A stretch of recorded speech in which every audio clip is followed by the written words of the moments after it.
بسم اللہ الرحمن الرحیم قال اللہ تعالی فی القرآن المجید فمن یعمل مثقال ذرۃ خیرا یرہ ومن یعمل مثقال ذرۃ شرا یرہ صدق اللہ مولانا العظیم۔ اللہ رب العالمین نے قرآن پاک کے اندر ارشاد فرمایا کہ بس جو تمہارا ذرہ برابر نیک اعمال بھی ہوں گے وہ بھی تمہیں دے دیا جائیں گے، اور جو ذرہ برابر نیکی ہوگی وہ بھی، اور جو ذرہ برابر گناہ ہوگا وہ بھی تمہیں دے دیا جائے گا۔ قیامت والا دن ایسا وہ دن ہوگا کہ آواز آئے گی وَامْتَازُ الْيَوْمَ أَيُّهَا الْمُجْرِمُونَ، کہ مجرموں آج کے دن علیحدہ ہو جاؤ، امتیاز کر دیا جائے گا، جدائی فرمایا مجرموں کو علیحدہ کر دیا جائے گا، امتیاز ہو جائے گا۔ تو اس صورت کے ضمن کے اندر، اس آیت مبارکہ کے ضمن کے اندر ایک بڑی ہی اچھی حکایت مجھے یاد آ گئی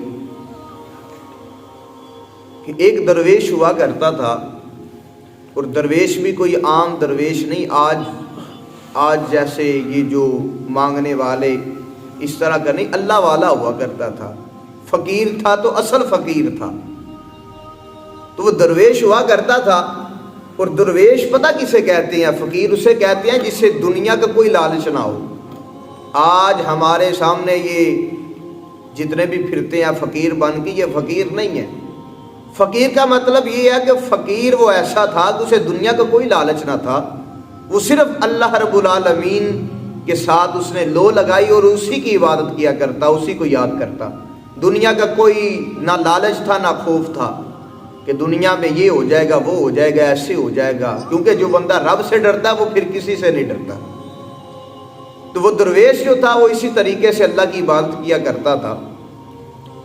تو اس شہر کا ایک بادشاہ جہاں پہ وہ رہا کرتا تھا، اسے جب پتہ چلا کہ ایک درویش ہے اور وہ کیا کرتا ہے کہ وہ کسی کی نہیں سنتا، تو بادشاہ نے پیغام بھیجا، لیکن بادشاہ کے پیغام پہ وہ واپس نہ آیا، بادشاہ کو ملنے نہ آیا۔ بادشاہ کو بڑا غصہ آیا کہ بھائی میری بات اس نے نہیں سنی۔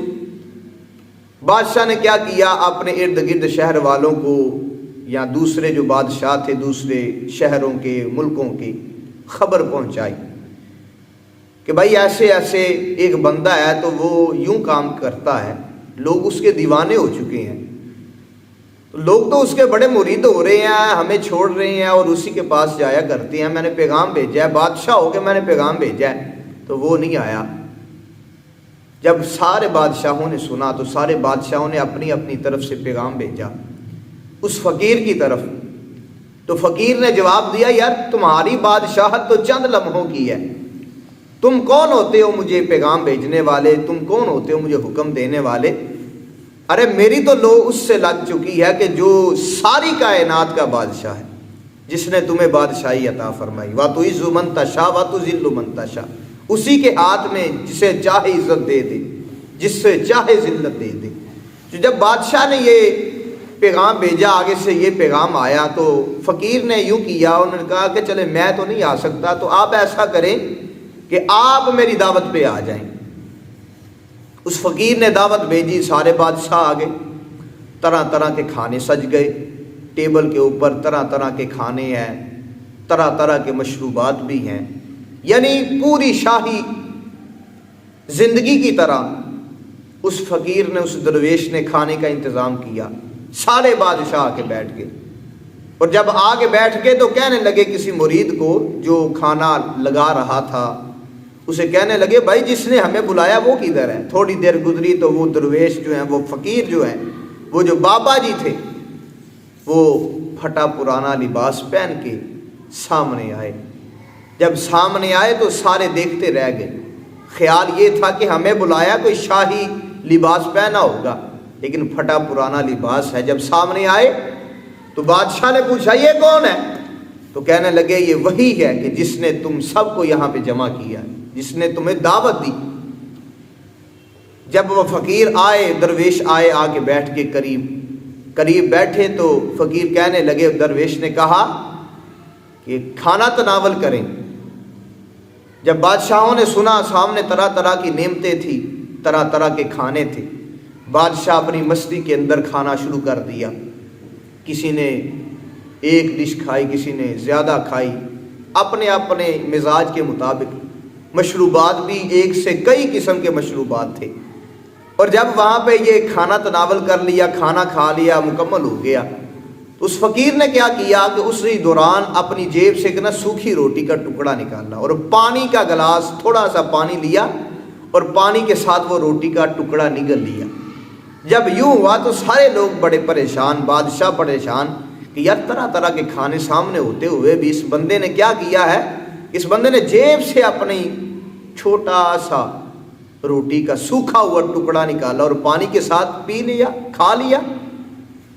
ان بادشاہ نے پوچھا، کہنے لگے یہ کون سا عمل ہے یار، طرح طرح کے تو کھانے سامنے پڑے ہیں، تو تم نے کیا عمل کیا؟ تم نے صرف سوکھی روٹی اور پانی، صرف یہ طرح طرح کے مشروبات؟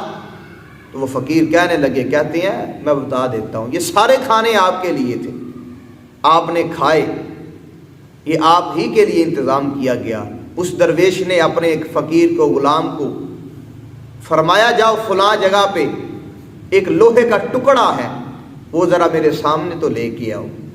جب وہ غلام اس درویش کا گیا، جا کے وہ لوہے کا ٹکڑا لے کر سامنے آیا، تو دیکھتے کیا ہے، وہ لوہے کا ٹکڑا آگ کی وجہ سے سرخ ہو چکا ہے، یعنی آگ کے اندر وہ لوہے کا ٹکڑا تھا اور وہ سرخ ہو گیا ہے۔ جس طرح آگ جو ہے پگھلا دیتی ہے لوہے کو، اس طریقے سے وہ آگ کی وجہ سے لوہا سرخ ہو چکا۔ آپ نے فرمایا نیچے زمین پہ رکھ دو۔ جب نیچے زمین پہ رکھا گیا تو وہ درویش اس لوہے کے ٹکڑے کے اوپر کھڑے ہو گئے، جوتے اترے ہوئے ہیں، ننگے پاؤں کھڑے ہو گئے اور فرمانے لگے، میں نے اب ایک وقت سوکھی روٹی کا ایک ٹکڑا اور پانی کے چند گھونٹ پیے، اور یہ کہہ کر نیچے آ گئے۔ بادشاہ بڑے حیران ہوئے۔ تو بادشاہ نے جب دیکھا تو فقیر پھر کہنے لگے، درویش کہنے لگے، بادشاہ ہو، ایسا کرو جو میں نے کیا ہے، میں نے کھڑے ہو کے بتایا ہے کہ یہ چیز میں نے اس وقت کھائی ہے، اب تمہاری باری، تم بھی کھڑے ہو، باری باری کھڑے ہو کے یہ بتاؤ کہ ہم نے فلاں فلاں چیز کھائی ہے۔ جب بادشاہ نے یہ سنا تو چیخیں نکل گئی، کہنے لگے، ہمیں تو خود یاد نہیں کہ ہم نے کتنی نعمتیں کھا لی ہیں، ہمیں تو یہ یاد نہیں ہم نے کتنی قسم کا پانی پی لیا ہے، کتنے قسم کا مشروبات پی لیے ہیں، تو ہم اگر کھڑے ہوئے تو ہمارے تو پاؤں جل جائیں گے۔ تو پھر اس فقیر نے، اس درویش نے جو بات کی، اللہ اکبر، بڑی قابل غور، وہ فقیر کہنے لگا، اے اللہ کے بندو، آج تم ایک وقت کا حساب اس لوہے کے اوپر کھڑے ہو کر نہیں دے سکتے، تو کل قیامت والے دن جب سوانحے پہ سورج ہوگا، زمین تانبے کی طرح پگھلتی ہوگی، گرمی کا عالم ہوگا، تو درویش نے کہا، آج ایک وقت کے کھانے کا تم حساب نہیں دے سکتے، تو کل قیامت والے دن تم ساری زندگی کا حساب کس طرح ادا کرو گے؟ اللہ اکبر۔ ایک وقت کا کھانا، اللہ تعالیٰ نے اگر نعمتیں دی ہیں نا تو نعمتوں کا شکر بھی ادا کریں اور اچھے طریقے پہ استعمال کریں۔ اللہ نے اگر پیسہ دیا ہے تو ایسے کاموں پہ خرچ کریں جہاں پہ فائدہ ہو، اس کا حساب بھی ہم نے دینا ہے۔ مرنے والا مر جاتا ہے، دولت چھوڑ جاتا ہے، وہ بیچارہ حساب دیتا ہوتا ہے اور پیچھے اس کی اولاد اسی دولت کے پیچھے آپس میں لڑ رہی ہوتی ہے کہ اتنا تیرا اور اتنا میرا ہے۔ تو حضرات جی وقار، ہر حال میں اس مالک کا شکر ادا کریں۔ اگر کسی کے پاس تھوڑا ہے اس نے تھوڑے کا حساب دینا ہے، اگر کسی کے پاس زیادہ ہے اس نے زیادہ کا حساب دینا ہے۔ اللہ تعالیٰ نے ہر بندے کو اس کی طاقت کے مطابق، یہ نہ دعا کیا کریں کہ یا اللہ مجھے اتنا دے دے، بلکہ یہ کیا کریں کہ یا اللہ جو میرے حق میں جتنا بہتر ہے یا اللہ مجھے اتنا عطا فرما دے۔ تو اللہ تعالیٰ کی پاک بارگاہ میں دعا ہے کہ اللہ تعالیٰ ہم سب کو عمل کی توفیق عطا فرمائے اور اپنا شکر گزار بندہ بنائے۔